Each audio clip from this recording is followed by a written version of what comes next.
আসসালামু আলাইকুম। সবাইকে বেসিক সায়েন্সে স্বাগতম।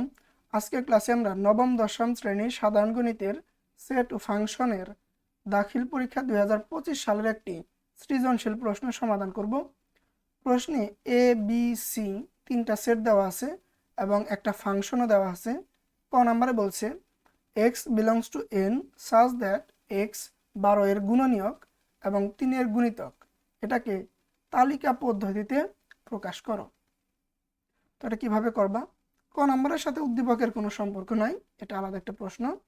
লাগবা দেওয়া আছে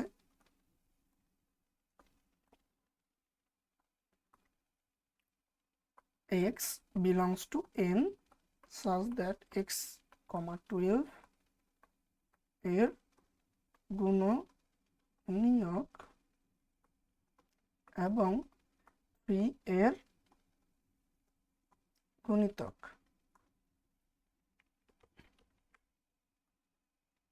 দেখা যাইতেছে কি? এখন আশা করি দেখা যাইতেছে।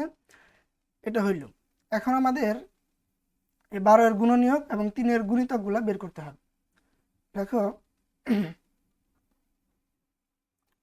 এখানে আমরা 12 গুণনীয়ক বের করব কিভাবে? বের করব হচ্ছে এইভাবে 1 × 12 লেখা যায় না? এই দুইটা গুণ করলে 12। এছাড়া কি লেখা যায়? 2 × কি 6, এই দুইটা গুণ করলেও 12। তাছাড়া লেখা যায় 3 × 4, এই দুইটা গুণ করলেও কি 12। তাহলে এগুলাই হচ্ছে আমাদের 12 এর গুণনীয়ক। তুমি চাইলে ইকুয়াল দ্য 12 বলে লিখতে পারো, এখানে ইকুয়াল টু 12, এটা না লিখলেও হবে। তো এইভাবে গুণাকারে প্রকাশ করবা। এই 12কে যতভাবে গুণাকারে লেখা যায় পূর্ণ সংখ্যার লিখবা, আর ওই প্রত্যেকটাই হচ্ছে আমাদের 12 এর গুণনীয়ক। তাহলে লেখা অতএব 12 এর গুণনীয়ক কি হবে? 1, তারপরে 2, 3, 4, 6, 12। এখন 3 এর গুণিতকগুলো বের করো এবং 3 এর গুণিতক। 3 এর গুণিতক মানে হচ্ছে 3 এর নামতা বলবা। 3 এর সাথে 1 গুণ করো 3 অক্ষে 3, 3 এর সাথে 2 গুণ করো 3 দুগুণে 6, 3 গুণ করো 3 তিরিক্ষে 9, 3 4 12, 3 5 15, 3 6 18। আর নেওয়ার দরকার নাই, কারণ 12 এর গুণনীয়কে সর্বোচ্চ মান 12, এর থেকে বড় মান না নিলেও চলবে। এখন আমরা সেটটা বের করি। তো শর্তটা হচ্ছে এক্স এর মানগুলা 12 এর গুণনীয়ক হইতে হবে, 3 এর গুণিতক হইতে হবে। তাহলে এখানে এখানে 12 এর গুণনীয়ক ও 3 এর গুণিতক গুলো হলো কে কে? দেখো এখানে 12 এর গুণনীয়ক হইতে হবে, 3 এর গুণিতক হইতে হবে। 1 কি? দেখো 1 এটা হচ্ছে 12 এর গুণনীয়ক হয়, কিন্তু গুণিতক 3 এর গুণিতক হয় না। দেখো 3 এর গুণিতক শুরু হয়েছে 3 থেকে, তাহলে তো এটা হবে না, 2 হবে না, 3 হবে। দেখো এটা 12 এর গুণনীয়ক ও 3 এর গুণিতক, মানে অনেকটা ইন্টারসেকশনের মতো। ঠিক আছে? আচ্ছা, তাহলে কি হবে? Equal to 3। তারপরে দেখো 4, 4 কি আছে? না, 4 হবে না। তারপরে 6, 6 হবে। এই যে 6 এখানেও আছে, এখানেও আছে। এটা 12 গুণনীয়ক ও 3 এর গুণিতক। তারপর কি 12, এরাই। আর কেউ কি শর্ত মানে? না, শর্ত মানে না। অতএব নির্ণয় সেট 3, 6, 12। আশা করি বুঝতে পারছো। তাহলে আমরা 12 গুণনীয়কগুলো বের করব, মানে পূর্ণ সংখ্যার গুণাকারে লিখে যত আকারে লেখা যায় ওই প্রত্যেকটা এক একটা গুণনীয়ক, এবং 3 এর ঘরের নামতা বইলা 3 এর গুণিতক বের করব। তার মধ্যে যে কমনগুলো ওইগুলো আমরা সেটের মধ্যে নিব, ওইটাই আমাদের নির্ণয় সেট। ওকে, চলো আমরা খ নাম্বারে যাই। খ নাম্বারে বলছে কে এর কোন মানের জন্য f(3 = 0) হবে তা নির্ণয় করো। যদি প্রশ্নটা বেশিরভাগ সময় ক নাম্বারে আসে, এখানে খ নাম্বারেই দিয়ে দিছে। আচ্ছা, এটা কিভাবে করবা? প্রথমে লিখবা দেওয়া আছে F of x equal to x cube plus K x square minus 9x minus 36 এবং F of P equal to 0, এই জিনিসটা দেওয়া আছে। এটা আমাদের উদ্দীপকে দেওয়া আছে, এটা আমাদের প্রশ্নের মধ্যে দেওয়া আছে। তারপরে তুমি এফ অফ 3টা বের করো আগে। অতএব এফ অফ 3, দেখো এই ফাংশন এক্স এর জায়গায় আমরা কি বসাইলাম 3, তার মানে যে যে জায়গায় এক্স আছে প্রত্যেক জায়গায় কি বসাই দিবা 3। তাহলে এক্স এর জায়গায় 3 বসাও, তার উপর আবার পাওয়ার 3, তাহলে 3 পাওয়ার 3 হয়ে গেল, প্লাস কে এক্স এর জায়গায় 3 বসাও, তার উপর কি আছে স্কোয়ার মাইনাস 9, তার সাথে 3 কি হবে গুণ মাইনাস 36। ওকে, এফ অফ 3, তাহলে 3 কিউব কত 27, আর এখানে কি হবে প্লাস 3 স্কোয়ার মানে 9, এর আগে প্লাস, প্লাসে প্লাসে তো প্লাসই, 9 আর কে গুণ হয় 9 কে, 3 আগে প্লাস এর আগে মাইনাস, প্লাস মাইনাসে মাইনাস, 3 নং 27 মাইনাস 36, এফ অফ মাইনাস 3 লিখলাম কেন, এফ অফ 3 হবে। আচ্ছা, তাহলে প্লাস 27 মাইনাস 27 কাটাকাটি, তাহলে 9কে মাইনাস 36, এটা হচ্ছে আমাদের এফ অফ 3 আসলো, আর কিছু করা যায় না। এখন দেখো একটু বুঝতে হবে, এফ অফ মাইনাস 3কে আমাদের শর্ত দিচ্ছে কি ধরতে হবে 0 ধরতে হবে।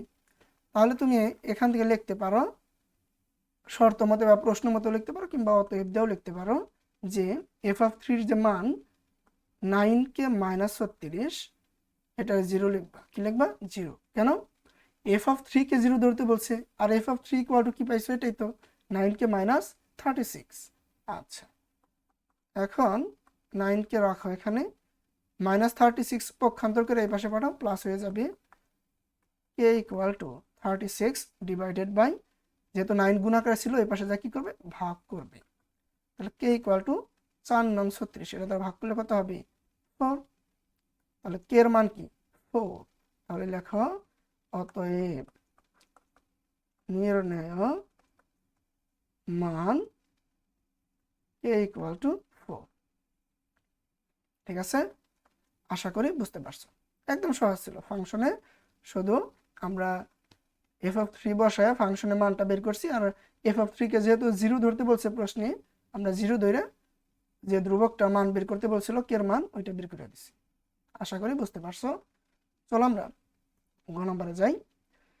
ঘ নম্বরে দেখো বলছে উদ্দীপকের আলোকে প্রমাণ করো A union B intersection C equal to A intersection C union B intersection C.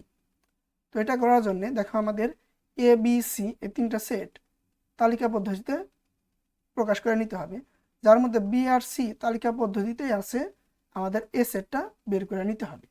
লেখো,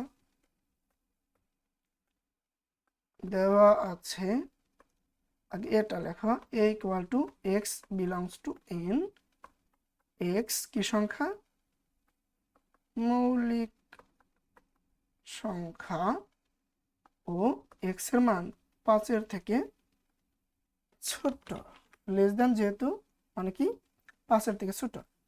মানে এই সেটটা আমরা একবারে সহজেই বের করতে পারি। অতএব এই ইকুয়ালটা কি লেখা যায় দেখো, এক্স এর মান ন্যাচারাল নাম্বারে আছে, ন্যাচারাল নাম্বার কি 1 থেকে শুরু হয়ে তার উপরে যত পজিটিভ নাম্বার আছে পূর্ণমানগুলো, এবং এক্স মৌলিক সংখ্যা, মৌলিক সংখ্যা কি 2 3 5 7 11 13 এগুলোই না। আচ্ছা, ওই মৌলিক সংখ্যার মধ্যে আবার এক্স এর মানগুলো 5-এর ছোটগুলো হইতে হবে। তাহলে 5-এর ছোট কি 2 3, 5ও তো নেওয়া যাবে না, কারণ এক্স এর মান 5-এর ছোট। তার মানে উত্তর কি হবে, মানে এ সেটটা হবে 2 3, 1 কিন্তু নেওয়া যাবে না, কারণ সব থেকে ছোট মৌলিক সংখ্যা 2 এবং জোড় মৌলিক সংখ্যা একটা আছে, ওটা হচ্ছে 2। তাহলে 2 আর 3 আমাদের শর্তটা মানে, তাহলে এটা আমাদের এ সেট।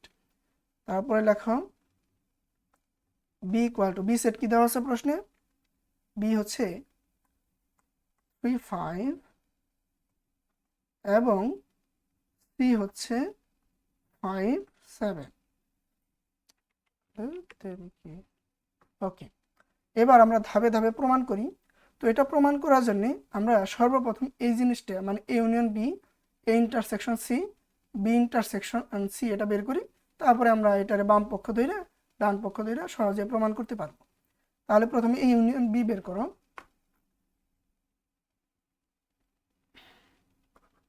এ ইউনিয়ন বি, তাহলে এ ইউনিয়ন বি কি হবে, এ সেটটা লেখো, এ হচ্ছে 2 আর 3, ইউনিয়ন বি সেটটা লেখো, বি সেট হচ্ছে 3 5। ইউনিয়ন মানে কি, দুইটা সেটের প্রত্যেকটা উপাদান একবার করে অ্যাটলিস্ট নিতে হবে। তাহলে 2 কে একবার নাও, 3 কে একবার নাও, যে দুইবার আছে আবার দুইবার নেওয়া যাবে না, একবার করে 5 এর একবার নাও। তাহলে এ ইউনিয়ন বি বের হইল। তারপরে আমরা এ ইন্টারসেকশন সি বের করি। এ ইন্টারসেকশন সি, তাহলে এ ইন্টারসেকশন সি কি হবে, আগে এ সেটটা লেখা, এ হচ্ছে 2 3 ইন্টারসেকশন সি, সি হচ্ছে 5 7। ইন্টারসেকশন মানে কি, কমন। দেখো তো এখানে কোনো কমন আছে, যদি এরকম হয় কোনো কমনই নেই, দেখো 2 এখানে আছে এখানে নাই, 3 এখানে আছে এখানে নাই, 5 এখানে আছে এখানে, মানে কোনো কমন নাই। কমন নাই মানে কি, কোনো কমন নাই মানে ফাঁকা সেট। 5 দিয়েও প্রকাশ করা যায়, এটাও লিখতে পারো কিংবা 5ও লিখতে পারো। আমরা ফাঁকা সেট এটা দিয়ে প্রকাশ করি। আরেকটা জিনিস দরকার হবে, সেটা হচ্ছে বি ইন্টারসেকশন সি, এটাও বের করে নিই আগে।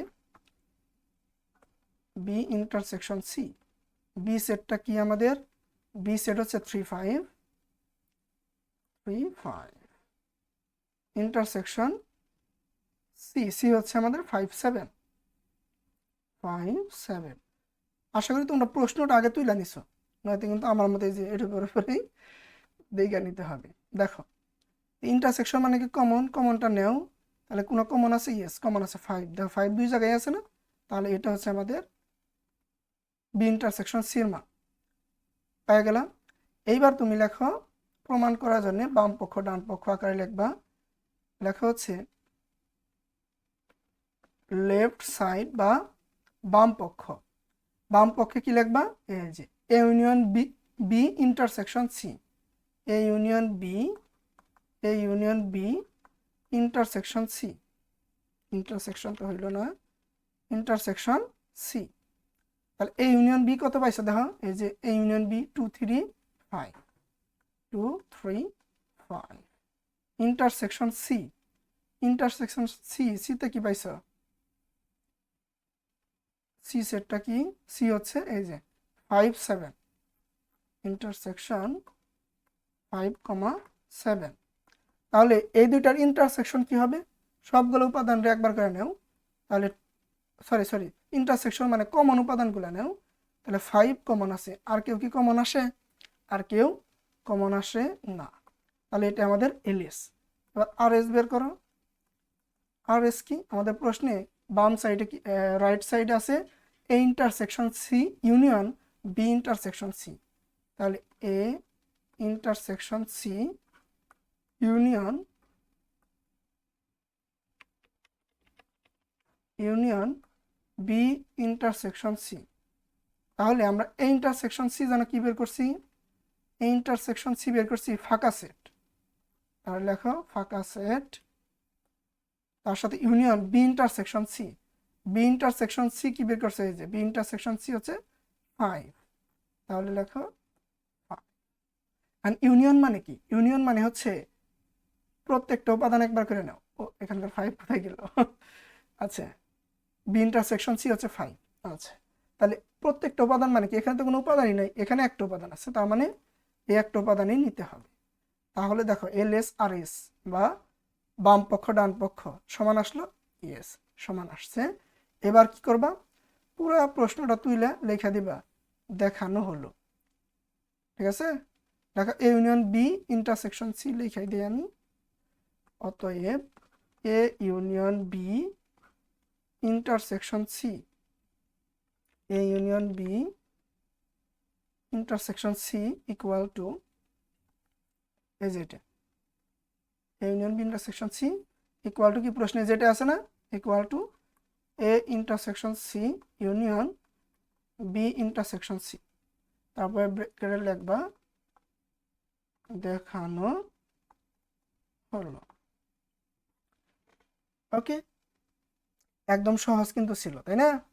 তাহলে প্রথম কাজ কি করছি আমরা, আমাদের এ সেটটা বের করতে হয়েছে, কারণ এই ইন্টারসেকশন ইউনিয়ন যেটাই করতে যাও আমাদের তালিকা পদ্ধতিতে সেটগুলোর উপাদান দরকার। যেহেতু গঠন পদ্ধতিতে ছিল, আমরা তালিকা পদ্ধতিতে বের করছি। আর বি সেট, বি সি আমাদের দেওয়া হয়েছিল, ওটা লিখে নিছি।